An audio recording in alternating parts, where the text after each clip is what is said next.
The house that built Tomb Raider sat on top of the world in 1998, fresh from two gang-busting chart toppers that eventually amassed roughly $15 million in sales between them. Core Design and its parent company, Eidos, prepared to release a third adventure for the starlet Lara Croft, a video game character so immensely and immediately popular that she was a household name within a year of her introduction. Croft quickly became an icon not just of the burgeoning, maturing game industry, but also of popular culture. She was on the covers of magazines such as Newsweek, Rolling Stone, and Time.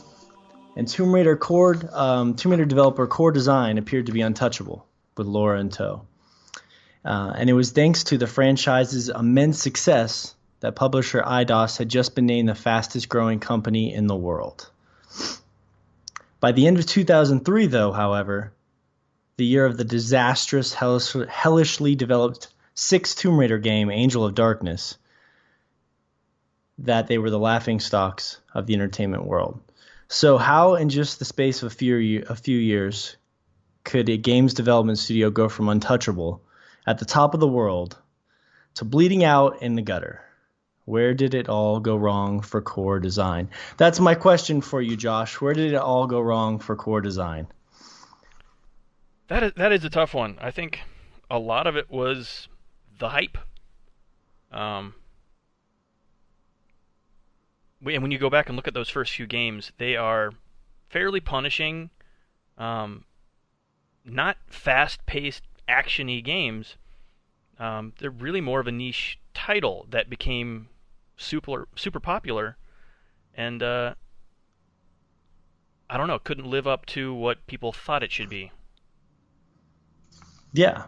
No, it's interesting.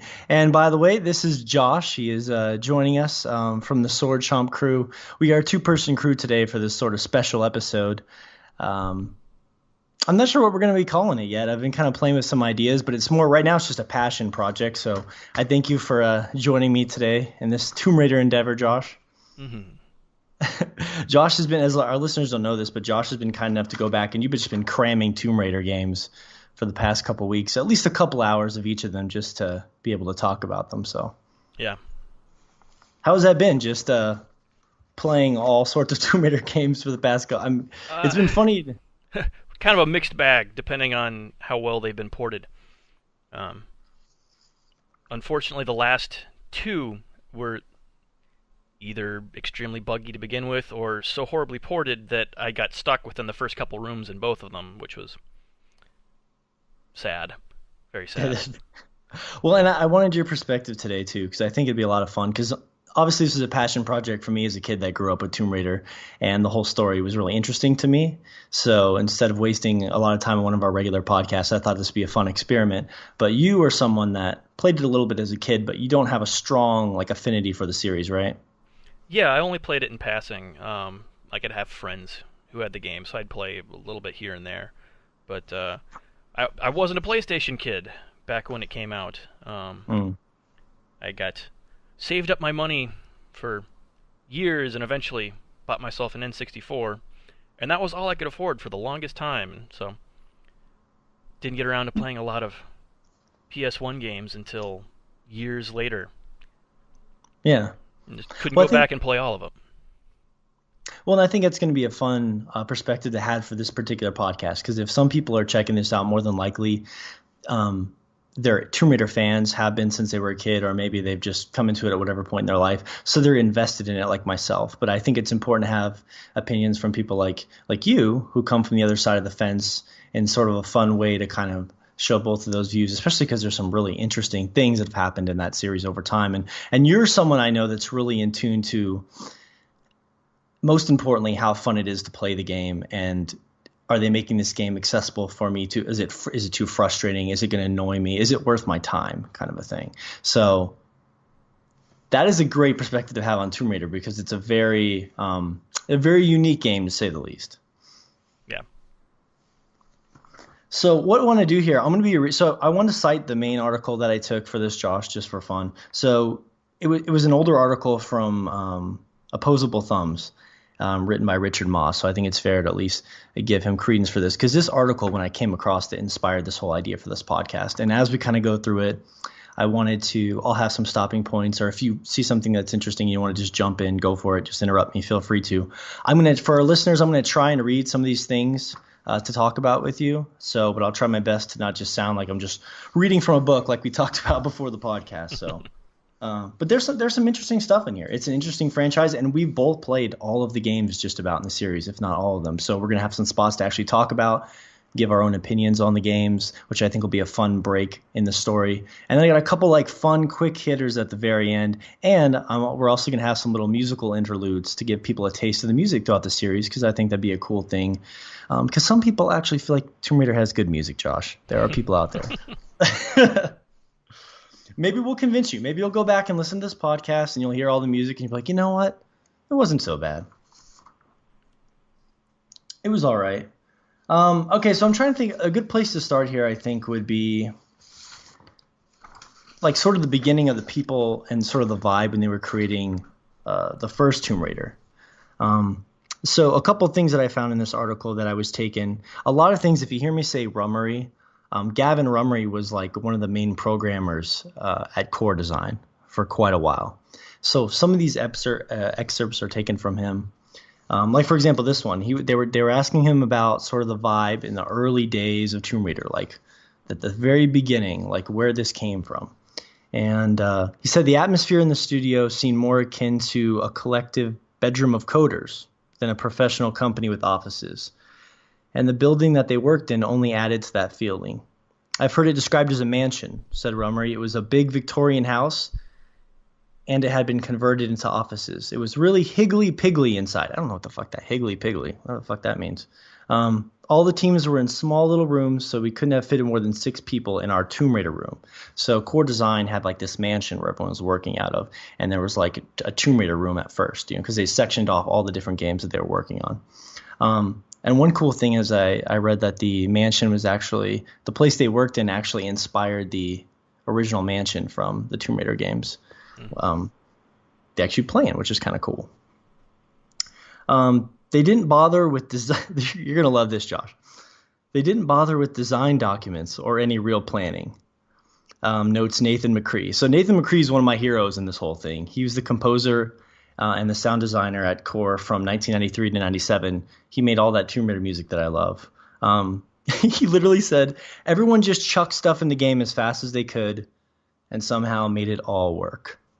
So I just always get this weird vibe, and which kind of explains a lot when you go back and play those games. Like when you hear that, Josh, do you feel any of that in the early Tomb Raider games? Yeah, I feel like that was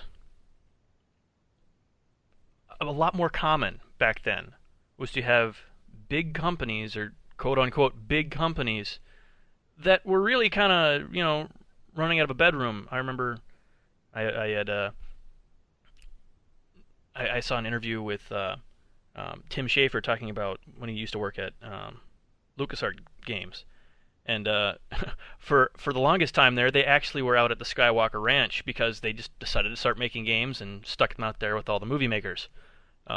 Just gave them a room and told them to make games.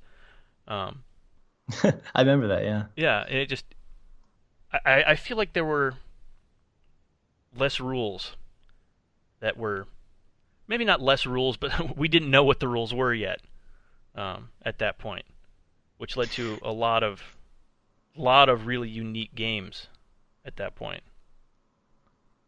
Yeah, because it just feels like that's more of an environment where creativity can just flourish. And sometimes there are things that happen. Like I was about to tell you that many people reported that even though the atmosphere is real loose and casual, it was also really stressful because they didn't have direct oversight. So the teams tended to fall into like scheduling disarray. This is what someone named Sanham, who worked on the project, basically said, that what they would normally do on every project is they would spend 6 months crunching till about 2 or 3 in the morning. And at that age, they could all still do it because they were younger. And then they'd spend about 4 months pissing around, just relaxing and doing research for the next game. And real quote from the composer of Tomb Raider. One time, there were camps of beds in various places around the building where people would sleep. Many people were sleeping under their desks or in chairs, which is common. I hear about those stories all the time. One time, I even found someone in a cupboard, he continues. I found somebody asleep in the cupboard once. So that's always nice. You wake up in the morning and grab some cereal, and there's just a fucking dude sleeping in there, a programmer. That's. um, I wish I had that much space in my kitchen. That sound. well, it was a mansion, Josh. It was. Yeah, like that. That sounds nice to be able to have enough room to actually sleep in a cupboard. That's that's the dream. That's the dream, Morgan. It really is. It really is. Well, it's just fascinating to me when I think about sort of like the dream job. Granted, I've never really been good at coding or anything like that, but hypothetically speaking, you're working on this game. This company puts you up in a mansion. They don't have a lot of direct supervision. You can throw pretty much any creative idea you want into this game. It's just, I'm not saying this is a unique thing because we've talked about this. I'm sure this was happening probably a lot more back in the early days of gaming than it is now. But like that just sounds like such a cool place, or like it sounds like one of those cool memories that you'd look back on if you were part of it, as you were drinking with your coding buddies in the bar, and you're just like, man, remember we were making Tomb Raider 1 and we found Bill in the cupboard.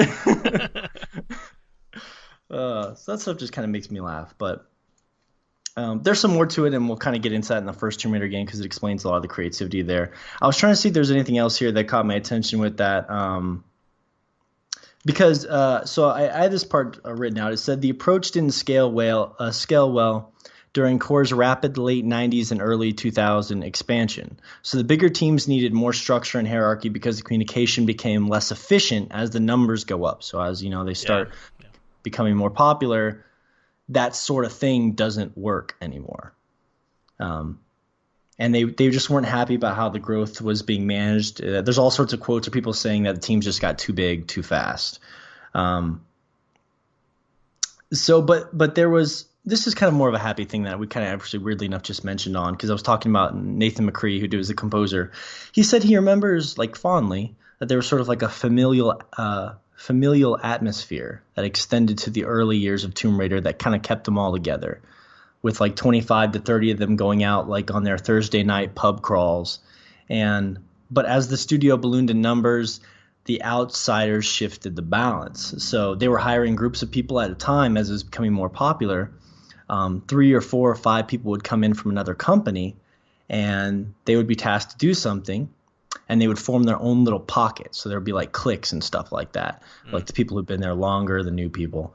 And they didn't really sort out the mix with the crowd that had been there for a long time. So there was like these weird little like cliques and pockets forming within the mansion, I presume. So I mean, which kind of, I always think of this sort of, I'm sure it wasn't like this, but I'm always thinking of like a funny like real world vibe where there's like these different rooms for different games, or even multiple rooms for Tomb Raiders. It was getting bigger, and you have all these like pockets of cliques of people forming. And that's when it started to get there was more animosity there because the happy family vibe started to disappear, and they said you could definitely feel the distinction between the Tomb Raider team's treatment and the other teams. Because if there's other games and they look in there and Tomb Raider's like the big, hot shit, and it started to form a lot of animosity between the people that work there. And as anybody knows, you don't really want animosity between your employees because it creates resentment and a host of other, fucking problems. So yeah. But yeah, I wrote down right here is a good place to talk about Tomb Raider 1 as a starting point. So I thought this was interesting. You seem to have a lot of trouble of all the Tomb Raider games going back and enjoying Tomb Raider 1, the classic that started it all. So I wanted to get your opinion. You didn't play Tomb Raider 1 as a kid, right? Only like maybe the first 5 minutes of it as a kid, Okay. just like at a friend's house, but no. Never really got a chance to spend much time with it until way later. Okay, so what's your prevailing thought on the first Tomb Raider game, the one that started it all? It's still... a lot of it has to do with just the generation. They were trying to do 3D on... at a time when that was not greatly understood yet, which led to a few of the issues. Such as starting you in a gray box, and you're stuck in a gray box for far longer than you should be.